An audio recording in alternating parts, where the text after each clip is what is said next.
Community Podcast. I'm your host, Chase Johnson Lynch. Please like and subscribe, because we here at Big Condo Online are still back in action, and we're always looking for the next exciting, I was going to say customer, but next exciting interviewer to have in the studio. And when I called out for one, I get three. I'm so lucky. I'm here surrounded by the Liverpool Audio Network, right? And I'm going to go like in order. So I'm here with Kian Johnston. Hi, thanks for having us. Definitely Kian, all right. Phil No One. Are you okay? and Becky Rascal. Stage name, but yeah, hi, thanks for having us. Well, listen, you know what? People remember it, don't they, Phil? No, we do.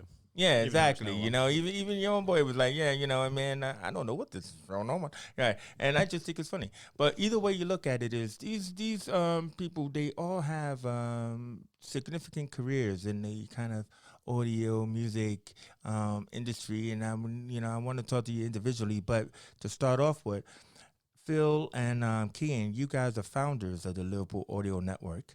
Right, yeah. And everything, and you got this big event coming up in September, so let's not bury the lead. They got a big event coming up in September. It's called the Electronic Sound Summit, and I'm trying to find out if it's free because I want to go.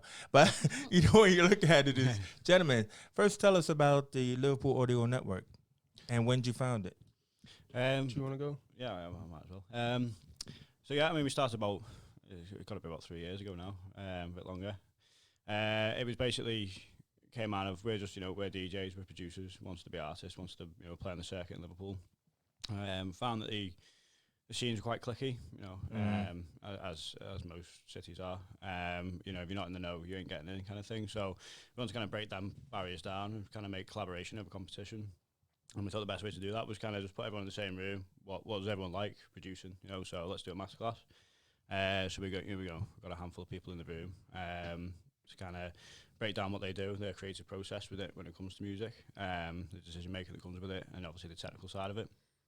That then obviously fills a room full of producers that all sit next to each other, and it's like, oh shit, you make music too? It's like, well, let's do something together, just chatting, and it kind of just has that physical connection of like, actually, no, we're on the same page here, we're not enemies, we're let's build this together. So it kind of ignites that kind of what's the word? Well, there wasn't any up-rocking going on. No, it was all about connectivity, and it was really good to see. So we kind of obviously noticed that this is, something that could really work. So we carried on doing this, various artists, various genres within electronic dance music. And various sort of workshops and panels and stuff as well. We've done individual panels on how to approach record labels, for example, and we've worked with other organisations to get them in as well, and that's snowballed out of control. The industry side of things, Yeah. Well, I mean, I guess that's how, Becky comes into play, because that's kind of like one of the first skill sets is around artist management, isn't it, Becky? Well, yeah, most of mine, these are actually skilled in the art of music. All right, so you want to just sit there and not be taught to? Okay. No, I mean, they found that they've obviously got the production skills, they're DJs, but I've always worked with artists behind the scenes. So when it comes to discussing releasing records or working with record labels, starting events, all of the topics that we discuss in our panels in various different ways, I came in as business development during lockdown, actually, as kindly let on board. So and then together it just seems to work really well. We've all got our contacts, we've all got our knowledge of certain areas. So that's essentially what we want Liverpool Audio Network and Electronic Sound Summit to be, like a collective of people who help each other out. Well, again, I don't like burying leads and stuff like that, but I mean, this is a very important thing you guys are doing, because I mean, from my perspective, being in the entertainment industry, there's a lot of people who think, oh, this is easy, I want to do it. I can't tell you how many places, where kids have DJ clubs or, the things, and they just go and I get to spin a record. Did you get to spin a record? But you guys are actually looking at the mechanics behind it. Mm-hmm. You're actually looking at the business side. And that's what a lot of people need. I'm not saying that you're dealing with strictly young people. I don't think you are. But I just mean is that people need to learn about the business of show, don't they? Yeah, absolutely. It's a cross-section of everything, really. from production to getting into artist management to running exactly. record labels, even events, gigs, booking artists, or we don't want to be we do want to demonstrate a sort of cross section of the entire industry. And whilst yes, it is from the production standpoint, it is sort of more electronic focused, but all of our business talks are completely transferable across the industry, whether you're dealing with a band or there's a lot of transferable stuff there. Yeah. Now, you must have experienced, like, I don't know what the age range is, people who are taking your classes and everything, but you must have experienced the idea of, the bedroom DJ or the producer that is producing beats, you know what I mean, out of his garage and stuff like that. But what you're talking about is like, well, once I've done that, now what? Exactly. Is that about right? That exactly kind of sums Okay, can you like, so for those out there who was like, hey, I got $1 in a dream, I got a Serrato or whatever in my house. I mean, what do you think that they should be thinking about or focusing about? I mean, you've already done your classes, and you're already the people behind the curtain. What do you think that a person should think about when they make a beat, and how do they get it out there? I mean, there's not really one answer for that. Every artist. Well, they have to take your thing. I just mean, like, what could you give? What pearl could you drop? It depends what they want as an artist. Whether they see themselves is like, okay, do I want to? Let's say I make beats or whatever, and I want so and so to do a verse on it or whatever. It depends. How to get that in their hands? There's things. Does finding a manager or a booking agent or someone's friend, do I know someone who knows someone, or can I get an email address off someone, or can I show up at a show and meet them and find my way backstage? And obviously that hasn't been existing because of the pandemic and whatever, but as things get up and going again and you want to get a piece of music in someone's hand, just meeting people and networking. And well, Kean, you would agree though. It's not okay. So we all, don't have to have the secrets, but it's like it's the attitude, isn't it? Yeah, it's mindset. That's what I'm looking for. It's like because it's not just because I could do it. I mean, as a filmmaker, I come across so many people who think that they could go out and make a film and stuff like that. And it's like, it's not just because you got a camera buff. Oh, I'm glad you got a black magic, but it's how you frame the shot. Yeah. That's what I mean. You know what I mean? It boils, I think essentially what we're trying to do is like, it boils down to the networking and the education with our side of it. You can't just go in and know people. Right. You need both of them together. You need the knowledge and the skill, but you also could be like the most talented producer ever, but you're really introverted. And we hope that like coming and meeting these people will help people to have the attitudes and get the networking skills. And it's just all really keeps boiling down to that, I'd say. That might not be immediate either. There might be there's stories I've heard as well of someone who they've met at an event or whatever, and then 2 years down the line, the person they've met has got them into a perfect job for this other person to approach them to get their music into a record label, for example. And knock on effect. And that might, like I say, that's not always an immediate result, but it could be 1 year, 2 years down the line. It's like just growing your network. Phil says it all the time, that network is currency. It's like... It is. There you go. I love that. I mean, that's so true. And I mean... It comes down to, like, the people that actually... Some of the people that came to the conference last year, that I know personally, you could see they had a target. They know who they were going for. And they look at going for, like, had A&Rs at record labels and stuff like that.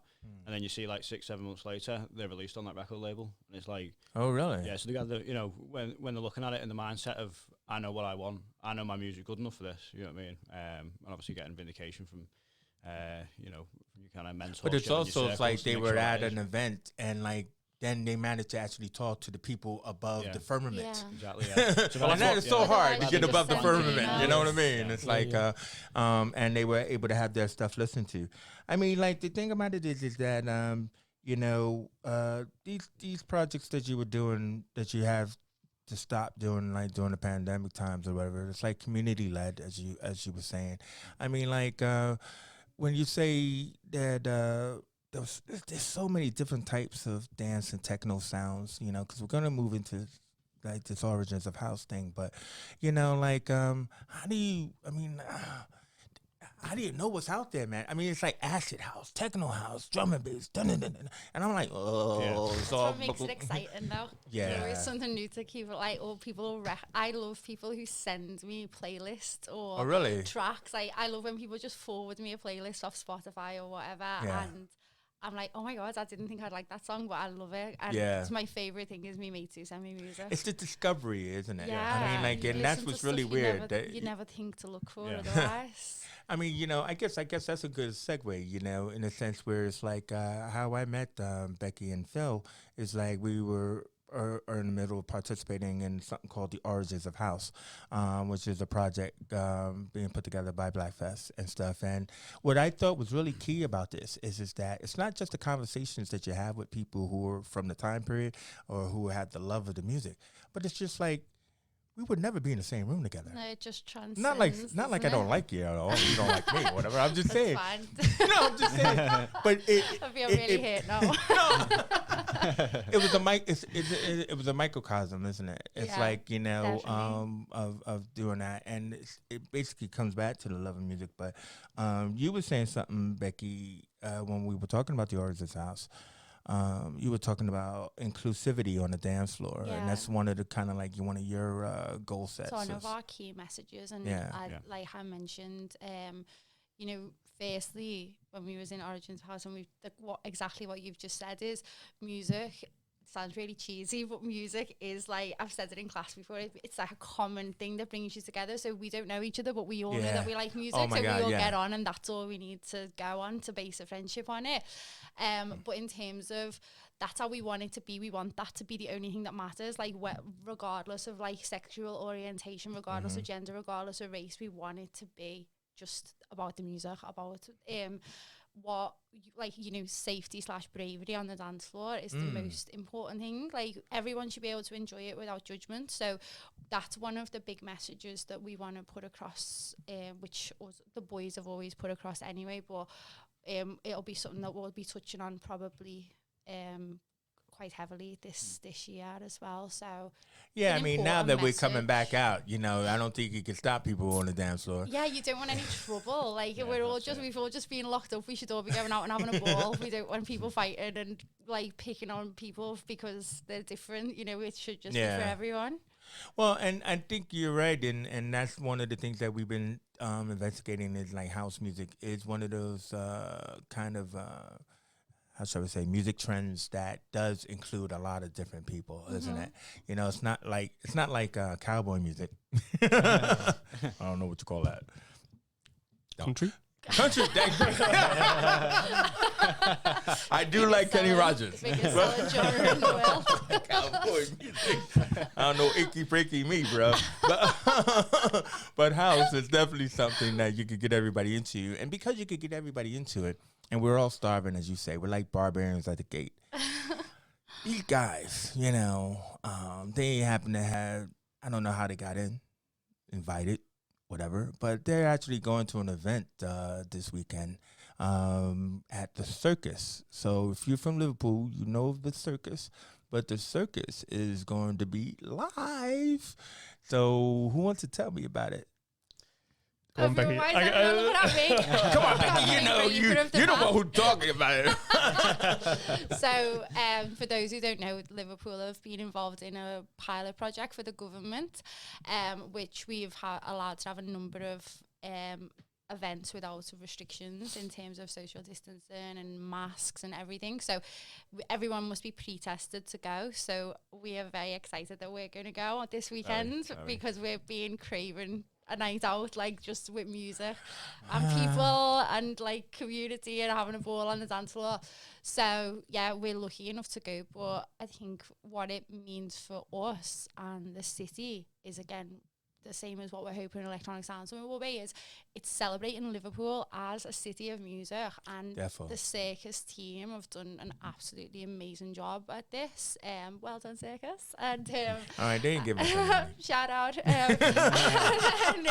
But yeah, you know, this community, we're all from Liverpool. We all love electronic music. We all want to celebrate it, and we all want to vent back to normal. So I guess you can't get in now, possible. right? Is that what you're trying to say? I think there's still tickets available for the Friday. Shameless plug again. Shameless Don't plug. even work the sales.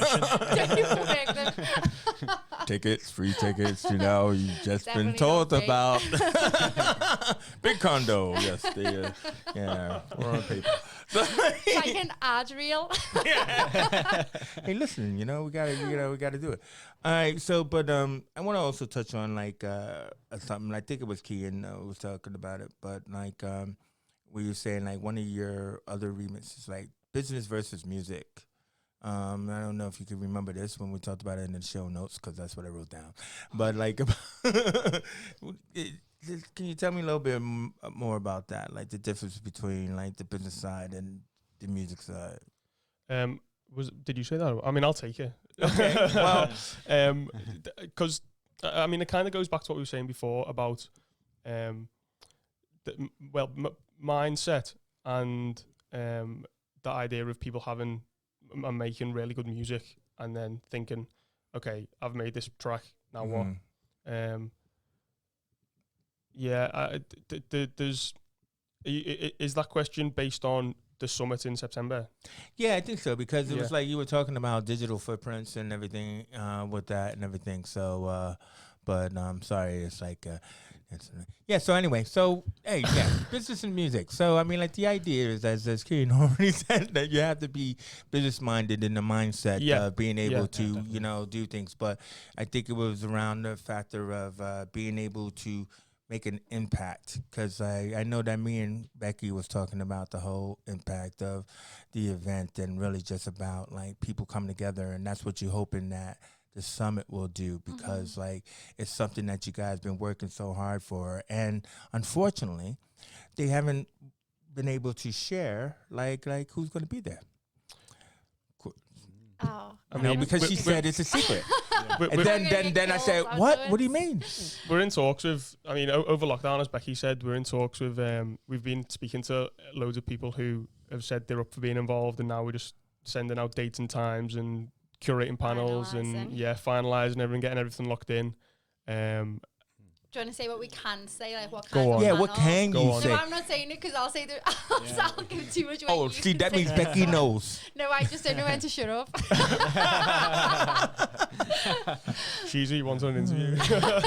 Chase will be there. No, okay. Yeah, we'll be there. Yeah, you'll be there. Okay, fine. Do you want to say what panels we're going to do? And briefly, because we're still kind of finalising them. Depending on the the current terrain of what's going on. What the idea is. So we kind of every year we kind of look at it and go right. What's important to the industry right now? What's important to the artists coming through? What's important to the artists that are established? Yeah. What's important to record labels? What's important? Kind of all aspects of it. So we're kind of obviously listening habits have changed quite a lot over lockdown. A lot of people more streaming more than ever now, listening to radio more than they have in the past few years. Because there's no live events. So we're now obviously trying to turn focus on streaming incomes and stuff like that, and maybe look at we're not just going to sit there and target certain streaming thingies for obviously not paying the going rate, which we already know that, but it's more how do we as an artist, because you can't just we can't fight these conglomerates at that level, so you just go right, okay, so let's find another system. So we're looking at or other streams of income as an artist. That's what it comes down to. It's like don't just not like Napster or anything like that. Yeah, I mean, are we name dropping on this show? Apparently so. Name drop Napster because it doesn't exist anymore. But but it's more don't just like bang it on Spotify. What? Maybe he's mentioned previous guests and previous panels as well. This way it's better. We don't have to give it away. But, I was lucky enough to get this person. I mean, even last year, it goes for a good example because everything that we spoke about there was relevant. I mean, it's probably not now; it's a waste of time. But okay, it always, I wouldn't say that. Maybe like there was. No, we had so last year, for a bit of context, last year we had the NTIA Nighttime Industry Association doing a panel on drugs testing and dance music, drug safety. And they got people in from the Loop who do anonymous drugs testing at festivals, and I believe the University of Liverpool is a big pusher of that as well. Yeah. Other panels we've done. We touched on management quite a bit on that one. Also social media. I think the social media friend or foe. I like that. Yeah. So what are they, friend or foe? Well, that was what was discussed in the I panel. know, but still, I want to know your opinion, There was kid. no You can tell me. You can tell me. There was no the right context, isn't it? You can find out at the summit. Follow us at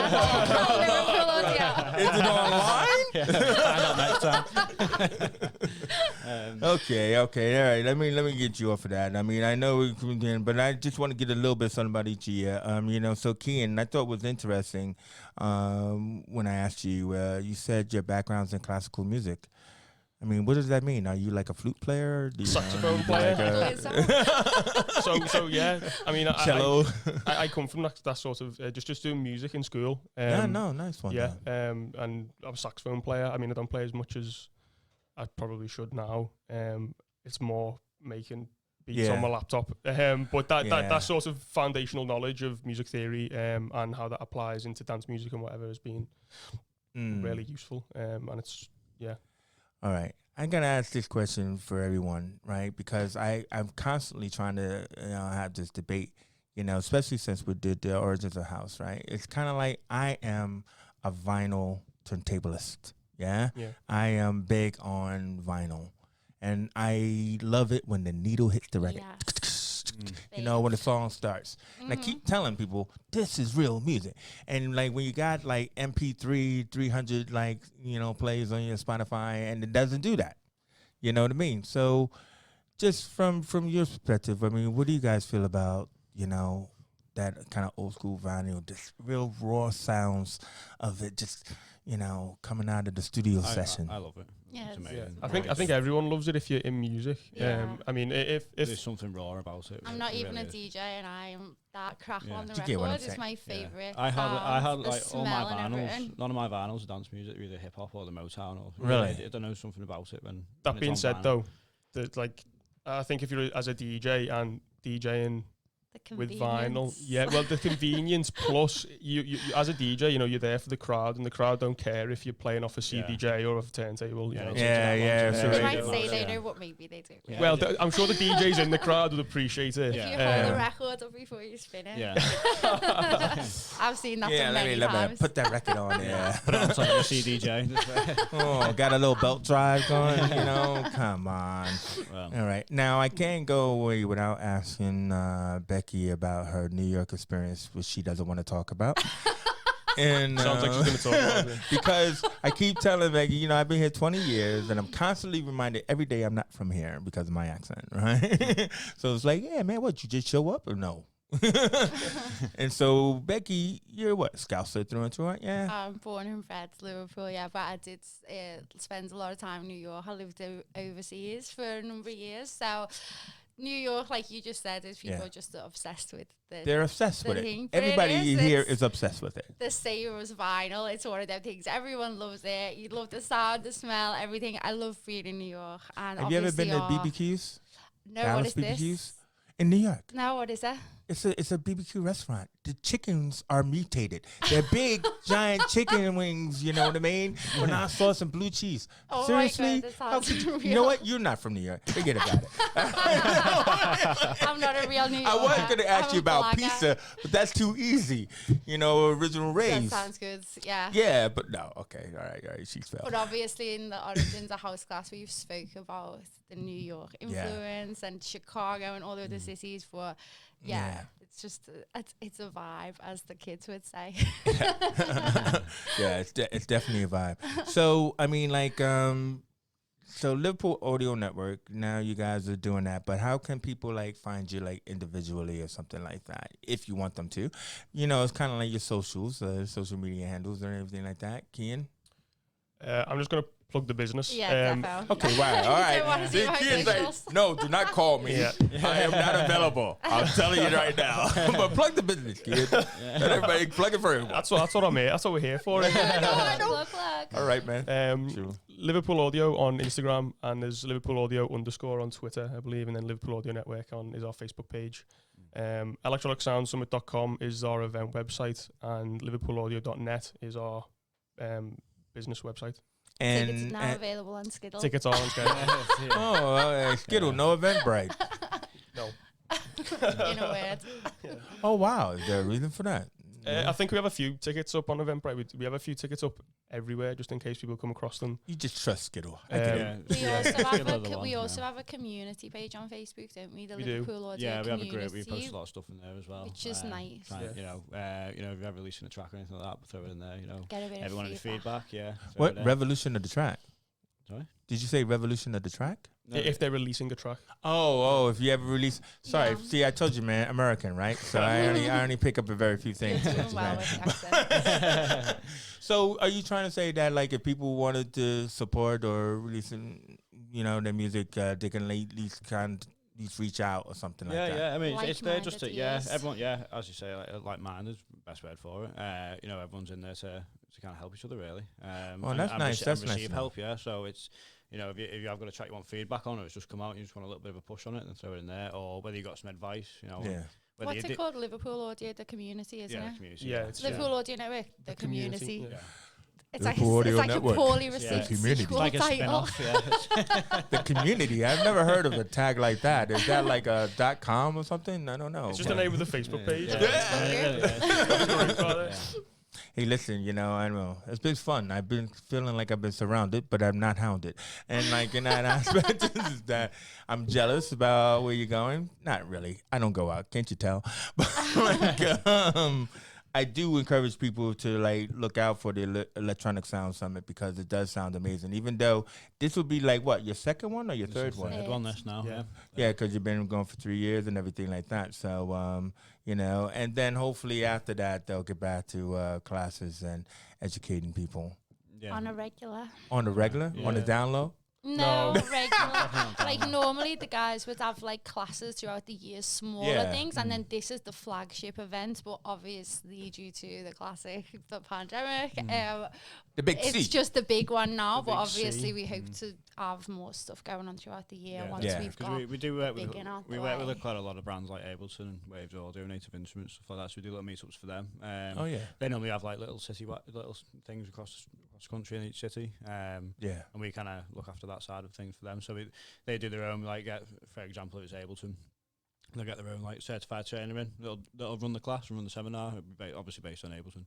And obviously, if it's Native Instruments, that'll be the same. And they'll send down some hardware, a couple of machines or whatever. So is this for who gets access to that then? That's generally the free events then, because they're run by the by these bigger Oh, companies. so at the events they provide all the. They'd be for our yeah, community, but they'd be put on by a bigger Yeah. brand, like a Yeah. sponsor. So we just do that, and then we obviously do our standalone masterclasses. Say if a DJ's playing in the city, and we see it, to us, our kind of criteria is that if they make good music, whether what genre that is, it's entirely up to them. But if we appreciate the sounds and we appreciate what's going on behind the scenes, then we can obviously then get them in to talk about that. And it's not just are you not that there's anything wrong with sampling, but if it's just a completely sample based kind of track, there's not really going to be that much education behind it. Whether it whether it bangs or not, that's not the case. It's more the scientific and technical aspect behind it.